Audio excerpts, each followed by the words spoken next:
আল্লাহ হলেন নিরাকার। তাই আমরা কাবার চারপাশে প্রদক্ষিণ করি আর সাক্ষ্য দেই কেবলমাত্র একজন ঈশ্বর। তাদের তীর্থস্থানকে কেন পূজা করে? মুসলমানরা কাবা শরীফকে পুজো করে। কেন তারা কাবা ঘরকে উপাসনা করে? আপনাদের প্রশ্ন করি, কোন মূর্তি পূজারী কি তার পূজনীয় মূর্তির উপর কখনো দাঁড়ায়?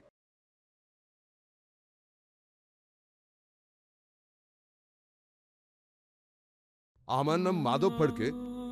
আপনি আপনার লেকচারে বললেন যে ঈশ্বর হলেন, আল্লাহ হলেন নিরাকার, প্রতিমূর্তি ছাড়া। হিন্দু ধর্মেও একই কথা আছে। কিন্তু তাহলে মুসলমানরা হজ করার সময় তাদের তীর্থস্থানকে কেন পূজা করে? কেন তারা কাবা ঘরকে উপাসনা করে? ভাই, আপনি খুব সুন্দর একটা প্রশ্ন করেছেন যে যখন ইসলামে ঈশ্বরের কোনো প্রতিকৃতি নেই, আল্লাহ সুবহানাহু ওয়া তাআলার কোনো আকার নেই, তাহলে মুসলমানরা কেন তীর্থস্থানকে পুজো করে? সেটা হলো কাবা শরীফ হজ করার সময়।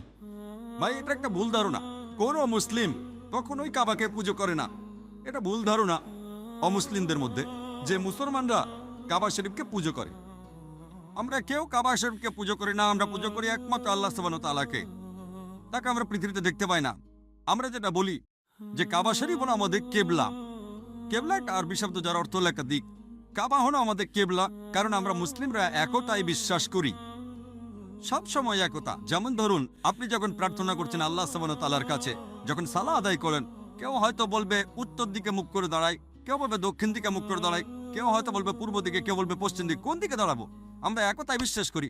আর এই একতার জন্য পুরো পৃথিবীর সমস্ত মুসলমান আমাদেরকে নির্দেশ দেওয়া হয়েছে যে কিবলার দিকে মুখ করে দাঁড়াতে হবে। এটা পুজো করা হচ্ছে না, এটা একটা দিক। আর প্রথম যারা পৃথিবীর ম্যাপ এঁকেছিল তারা ছিল মুসলমান। মুসলমান যখন পৃথিবীর ম্যাপ এঁকেছিল, সেখানে দক্ষিণ মেরু ছিল উপরে, উত্তর মেরু নিচে, আর কাবা ছিল একেবারে কেন্দ্রে। পরে পশ্চিমারা আঁকলো, তারা ম্যাপটাকে উল্টে দিল, উত্তর মেরু উপরে, দক্ষিণ মেরু নিচে। আলহামদুলিল্লাহ, কাবা এখনো সেই কেন্দ্রেই আছে, মক্কা এখনো কেন্দ্রে। আর মক্কাকে কেন্দ্রে রেখে পৃথিবীর যে কোনো জায়গার যে কোনো মুসলমান যদি সে উত্তর দিকে থাকে কাবা শরীফে, তাহলে দক্ষিণে ফিরে দাঁড়াবে। আর যদি সে কাবা শরীফের দক্ষিণে থাকে, তাহলে উত্তর দিকে ফিরে দাঁড়াবে। সারা পৃথিবীর সমস্ত মুসলমান একদিকে মুখ করে দাঁড়ায়। কাবা শরীফ আমাদের কেবলা বা দিক। মুসলমানরা একে পুজো করে না। আর যখন আমরা হজে যাই, হজ পালন করি, আমরা কাবার চারপাশে প্রদক্ষিণ করি। আমরা কাবার চারপাশে প্রদক্ষিণ করি কারণ সবাই জানে যে সব বৃত্তেরই মাত্র একটাই কেন্দ্র আছে। তাই আমরা কাবার চারপাশে প্রদক্ষিণ করি আর সাক্ষ্য দেই কেবলমাত্র একজন ঈশ্বর। আমরা কাবাকে পুজো করি না।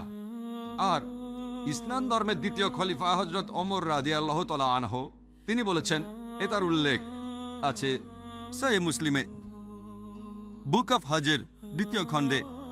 হযরত ওমর রাদিয়াল্লাহু তাআলা আনহু বলেছেন যে আমি কালো পাথরকে চুমু দেই, অর্থাৎ আল হাজরে আসওয়াদ, শুধুমাত্র এই কারণে যে আমাদের নবীজি চুমু দিয়েছিলেন। তা না হলে এই কালো পাথর আমাদের কোনো ক্ষতি করবে না, কোনো উপকারও করবে না। ইসলাম ধর্মের দ্বিতীয় খলিফা হযরত ওমর রাদিয়াল্লাহু তাআলা আনহু, তিনি এই কথা নিশ্চিত করে বলেছেন যে কোনো মুসলিমই কালো পাথরকে পুজো করে না। এটা আমাদের কোনো ক্ষতি করবে না, আবার কোনো উপকারও করবে না। আর আরেকটা দৃষ্টান্ত আছে যে আমাদের নবীজির সময় সাহাবাগণ, নবীজির সঙ্গী সাথীরা, তারা এমনকি কাবার উপরে দাঁড়িয়ে আযান দিয়েছেন। আযান হলো আহ্বান সালার জন্য। লোকে একসময় কাবার উপর দাঁড়িয়ে আযান দিয়েছে।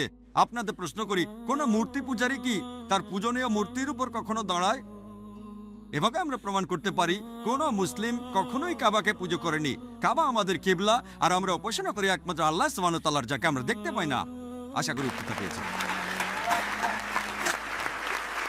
এরকম আরও ইন্টারেস্টিং ভিডিও, ইসলামী সঙ্গীত ও লেকচার পেতে এখনই চ্যানেলটি সাবস্ক্রাইব করে আমাদের সাথে থাকুন।